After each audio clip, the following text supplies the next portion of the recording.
hot on the heels of these new discoveries that are bridging the new sciences of their day and the religious practices of their day, including the idea of mesmerism that we mentioned yesterday, the larger conversation becomes a matter of a third kind of character within the domain of magic. And Fraser tells us that besides the existing forms of magic that he has already identified, the homeopathic and contagious form of magic, in some cases of magic which have become before us, we have seen that the operation of spirits is assumed and that an attempt is made to win their favor by prayer and sacrifice. And of course, in this context, prayer and sacrifice are examples of homeopathic and contagious magic. Prayer that allows for a contact between our world and the world of spirit, and sacrifice, which imitates the life or perhaps the death of the spirit, however this is assumed. And we'll focus a lot more on spirits next week, and more generally speaking, but it is very much part of this discovery of a world that is, I don't know if you want to say parallel world or a alternative world of some sort, but the assumption that there exists another reality, as we mentioned yesterday, can extend to an entire reality existing alongside us, perhaps next to us.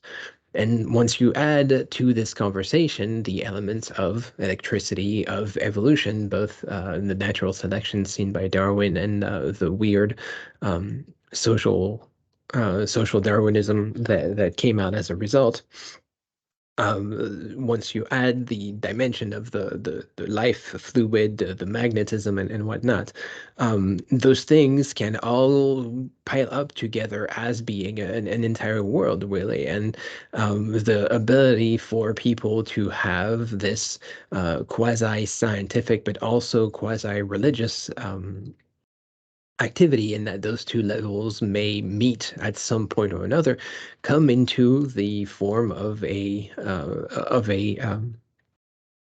I don't know, the half religious, half scientific practice that we are going to call spiritualism.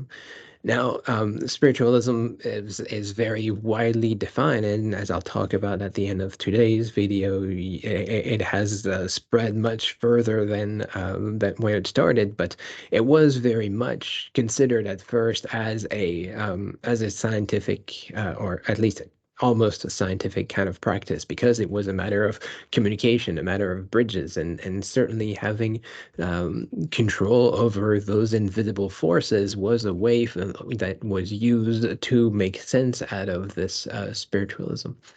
That being said, the earliest roots of spiritualism come from a pretty straightforward religious context. It happens on the frontier during what is called the American frontier, during what is called the First Great Awakening. So in the first half of the 18th century, there are a lot of people of all kinds of religious and cultural backgrounds that are moving westward in the United States, and those people don't necessarily have access to church or clergy or any one of the existing religious structures, and yet they are still in very dire need of a religion, some kind of a spiritual council. And there are a handful of ministers and preachers that start traveling alongside the frontier, going from one settler village to the other, and kind of preaching the good word, in a way that is designed to be very approachable, perhaps very portable, in the sense that, again, they don't require churches. Church offices could be conducted anywhere, and the preacher usually played it a little bit fast and loose with the theology, because they had to reconcile a bunch of various religious traditions that existed at the time. You had people of various languages, various heritages, various practices, and they might agree on Jesus being a thing, on God being a thing. They might not agree on the broader theological disputes behind it, but Of course, very few people today agree on the vast theological differences that exist in Christianity, and yet people who consider themselves Christian feel some kind of a kinship with other Christians, however theologically opposed they might have been. And today, especially when you think of, for example, Catholicism and Protestantism, millions of people have died over this dispute, and it is not settled in any kind of real way, but there's still a very easy bridge that is made between people of various Christian origins. Conversely, of course, there are still people who harbor the same animosity, and that's another conversation. But when you have the all of the different denominations that exist between the Baptists and the Lutherans and every other kind of Christian denomination you can think of. These exist as different groups because they had theological differences. They don't exist out of convenience. This is something that was taken very seriously at some point or another. But we don't have much time to think about that so much as the way in which you can unite these groups and the way that you can get these people together in a room, regardless of their differences, is through these very charismatic preachers that had very lively imagery, that have very loud and demonstrative preaching and creating what becomes known today as frontier revivals, essentially people um, who are rekindled with religion by these kind of charismatic preachers. And this turns pretty quickly into a kind of a cottage industry, if you will, or a cottage church, question mark, where people are taught to believe in this new revivaled form of religion and end up creating actual churches out of these systems, and of course these becoming the new established forms of religion on the frontier. The example that is given here is from an inventor slash theologian slash all around interesting person called Swedenborg, who towards the later half of his life became especially interested in the realm of spirits and experienced what he himself called an awakening, that the world was not so much directed by science, but more directed by what Jesus said. And part of his story is um, it's not entirely surprising in a variety of ways. If you're interested in it, you can certainly Google Emanuel Swedenborg. But amongst his belief, he believed that the Last Judgment had already occurred, and that the United States were the second coming of Jesus, and the new Jerusalem, New Israel. So part of his teaching, part of his theology, is that Swedenborg had direct access to angels through other Earth, apparently. So, inasmuch as by the divine mercy of the Lord, things interior are open to me, which appertain to my spirit, and thereby it has been granted me to discourse not only with spirits and angels who are near our Earth, but also with those who are near other Earths.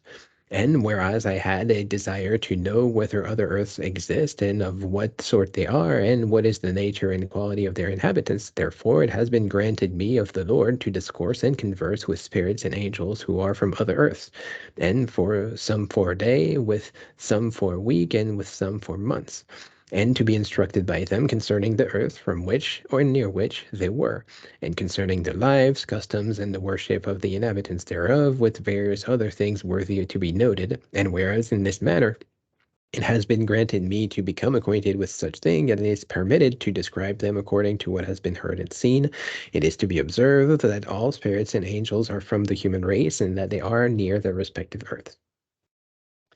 So there are parallel Earths pretty close to us, close enough that we can contact them and we can contact the spirits and the angels, at least according to this particular person. And he is just one example of a variety of people who became interested in this practice of connecting with the spirits, communicating with the spirit world, and finding some kind of way to get in touch with them.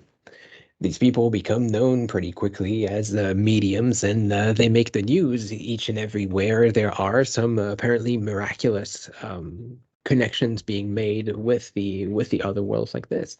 Example here of three sisters, the two youngest one having convinced their older sisters that the noises they heard around their house at night were in fact spirits, and the spirits were trying to communicate with them. And so whenever there was a hard bang, that bang was the spirits trying to communicate with the older sister. And of course, this makes the local news, and people also start to hear strange noises around their house, and also believe that these things were the results of spirits. And of course, whether their house was haunted or whether this was an actual miraculous story is not particularly important in this case. Is the fact that people become exposed to this idea. Of course, very quickly, this is exposed as a hoax, a prank, a joke that is played by siblings with one another. But other people who hear this story have a certain vested interest in making this happen. For example, a family coming to New York State at the time that heard them and invited the girls to discuss that and kind of recount their experience to their own friends. And spiritualism comes from such a core of I think Quaker group who heard stories, including this one of the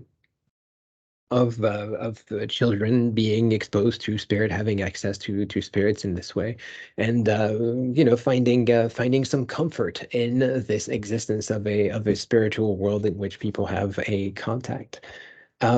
Now, it is probably worth noting that spiritualism and mesmerism did not always mix. Some people believe that one was more scientific than the other. Some people believe that one was more condemnable than the other, depending on how religious you are and if you believe these things are sorcery or whatever.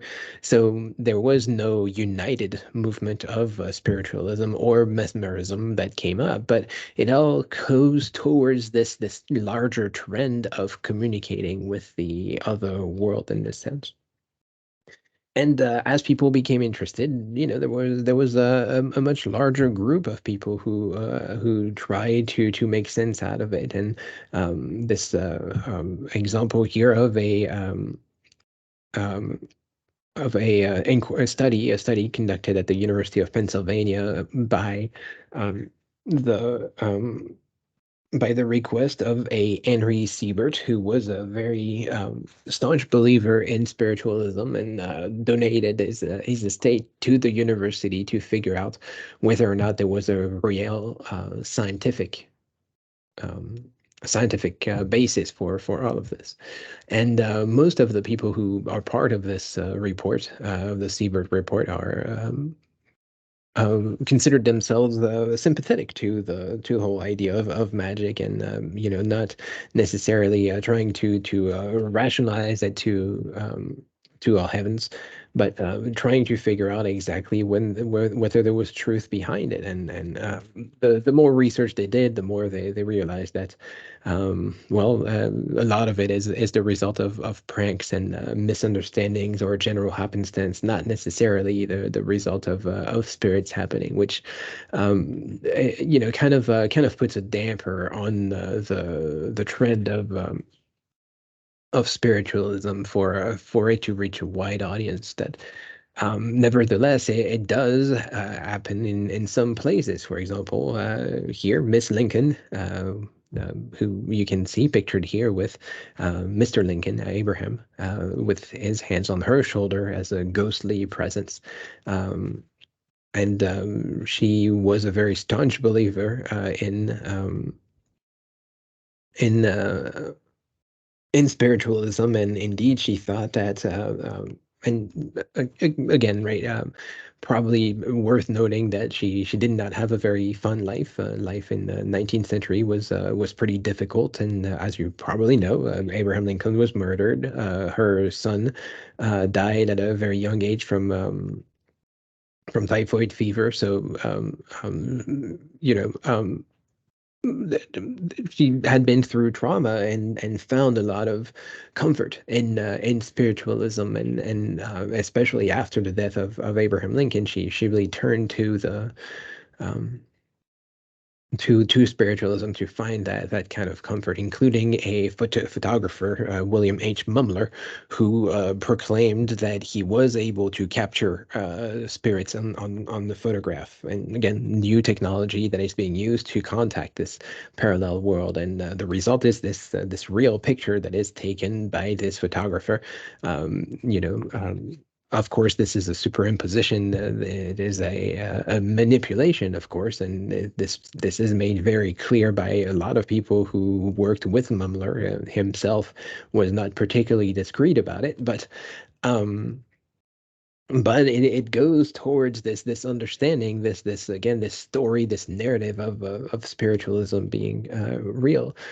And the larger belief in the spiritual world just keeps on growing by people who have some kind of a scientific bent, some kind of a religious bent, some kind of a perhaps aspiration towards a greater world where they can see that the spirit world would be able to open them with new avenues. Here, the example of Robert Owen, who wrote a book called The Future of the Human Race, or A Great, Glorious, and Peaceful Revolution to be effected through the agency of departed spirits of good and superior men and women.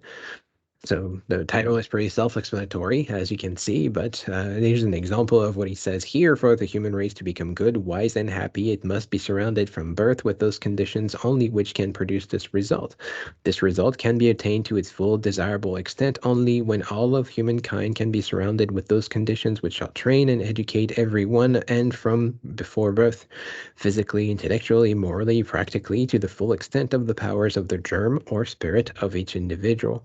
And this is the only mode by which all individuals, including the entire of the human race, can attain the greatest amounts of personal advantages. These conditions may be now commenced in Europe, America, Asia, and Africa at once, and with the new physical powers now acquired by society, may be rapidly to extend over the world, and peaceably to supersede the existing most injurious conditions which prevail throughout the entire of society of our globe, and through which sovereigns are among the greatest sufferers. So, spirits are a way for us to get out of our current lurch to our current world that is going through industrialization, that is experiencing all kinds of trouble, and certainly it is a much less isolated, a much less marginal phenomena than most would have thought. In France, a kind of a sort of a variety of spiritualism starts that is called Spiritism, very closely connected to spiritualism. Uh, um, Launched by this person here, Allan Kardec, in the middle of the 19th century. It asks a lots of questions about the spirit world, and the most notable difference is that Kardec is really considering himself as the bearer of a third gospel, and he calls it that. Kardec was a school teacher, and he saw that the spirit world was a way for him to get out of some of the issues that he could find with philosophy, with teaching Saint Augustine of Hippo, Saint Thomas Aquinas, and all of the existing variety of of theologians slash philosophers, where he could also make a greater direct appeal to the spirit world from him. And by living in this world, he was publishing very lengthy books on the subject, and also shorter pamphlets that allowed them to reach families as much as it reached intellectuals. And so Allan Kardec had this very extensive connection with the quote unquote spiritual world, and creating a completely unique, again, mix of religion and science that is designed to communicate with the spirit world. An example here, remember that good spirits only give their aid to those who serve God with humility and disinterestedness. They disown all who use heavenly things as a stepping stone to earthly advancement and withdraw from the proud and the ambitious. Pride and ambition are a barrier between man and God, for they blind man to the splendors of celestial existence, and God cannot employ the blind to make known the light. St. John the Evangelist, St. Augustine, St. Vincent de Paul, St. Louis, the Spirit of Truth, Socrates, Plato, Fenelon, Franklin, Benjamin Franklin, Swedenborg, etc., etc. So he is generally connecting a bunch of different philosophies, a bunch of various ideas, going over ideas of monotheism, of course, partly creationism, partly Christian ethics, partly philosophy, partly reincarnation, and kind of all putting that together into this new discipline of Spiritism. So during this time, we have a pretty big growth into the various ways in which people can deal with the spirits, and these all become connected to our current text of magic.